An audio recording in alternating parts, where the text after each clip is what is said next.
1,80,00,000 মহিলা অ্যাপ্লিকেশন করেছেন অন্নপূর্ণা যোজনার জন্য। ইতিমধ্যে রাজ্য সরকার 1,45,00,000 মহিলার অ্যাকাউন্টে 3,000 টাকা করে দিয়েছেন।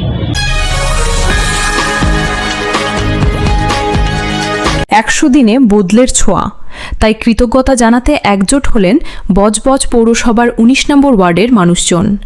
নতুন সরকারের 100 দিন পূর্তি উপলক্ষে স্থানীয় নেতৃত্বের উদ্যোগে আয়োজিত হল এক বিশেষ ধন্যবাদ জ্ঞাপন কর্মসূচি।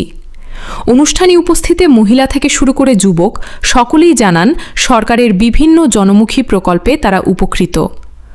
সরকারের এই জনকল্যাণমূলক উদ্যোগকে স্বাগত জানিয়ে আগামী দিনেও পাশে থাকার বার্তা দিলেন সকলে। 1,80,00,000 মহিলা অ্যাপ্লিকেশন করেছেন অন্নপূর্ণা যোজনার জন্য। ইতিমধ্যে রাজ্য সরকার 1,45,00,000 মহিলার অ্যাকাউন্টে 3,000 টাকা করে দিয়েছেন।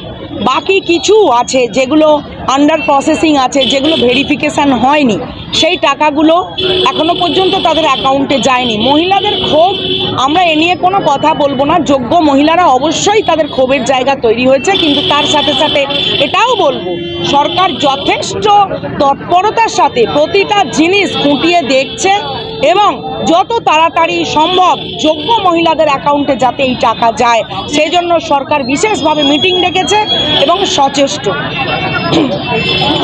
শুভেন্দু অধিকারী মহাশয় আমাদের মুখ্যমন্ত্রী, উনি একটা অ্যাপস রেডি করেছেন এবং এটা খুব তাড়াতাড়ি চালু হবে, যেখানে আপনি কি কারণে পাচ্ছেন না সেটা যেরকম দেখতে পাবেন, তার সাথে সাথে আপনি পাননি সেটাও আপনি কমপ্লেন করতে পারবেন যে আমি যোগ্য, আমি পাইনি। এবং যদি কেউ অযোগ্য ব্যক্তি টাকা পেয়ে থাকে, মনে হয় যে এর ইনকাম, ফ্যামিলি ইনকাম অনেক বড়, 4 চাকা গাড়ি আছে, বড় বাড়িতে থাকে, সেরকম মহিলার বিরুদ্ধেও কিন্তু কমপ্লেন করা যাবে। রাজ্য সরকার সেটাও খতিয়ে দেখবে। তৃণমূলের সময় তো পুরুষরাও লক্ষ্মী ভাণ্ডার পেয়েছে, সেটা কি ন্যায্য কথা ছিল, উচিত কথা ছিল? তৃণমূল কংগ্রেস প্রথমে 500 টাকা করে দিয়েছে এবং এই 1,500 টাকা আস্তে আস্তে তাদের যথেষ্ট সময় লেগেছে, তারা একদিনে দিতে পারেনি। এবং তৃণমূল হোক, বিজেপি হোক, যেই হোক, যারা বিলো প্রভার্টি লেভেল এবং যারা প্রকৃত দরিদ্র তাদের জন্য আগে ব্যবস্থা করা দরকার। ঢালাও যে সরকারি চাকরি করে তাকেও আমি ভাতা দিয়ে দিলাম, এটা কিন্তু কোনো সরকারের সুস্থতার লক্ষণ নয়। এটা সবে কারা পায়নি, কারা কোথায় পেয়েছে, সেই কাজটাই সরকার করছে। হয়তো কিছু দেরি হবে কিন্তু পাবে।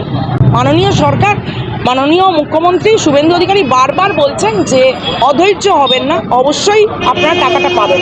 এর মধ্যে কিছু লোক ইন্ধনও যোগাচ্ছে, একটা অশান্তি সৃষ্টি করো, বিজেপি সরকারকে বদনাম করো, কিন্তু তারা ভুলে যাচ্ছে যে পৌরসভা এবং পঞ্চায়েতগুলো এখনও তৃণমূলের বোর্ড, তারাও এর ষড়যন্ত্রের একটা অংশীদার, তারাও তাদের দায় এড়াতে পারে না।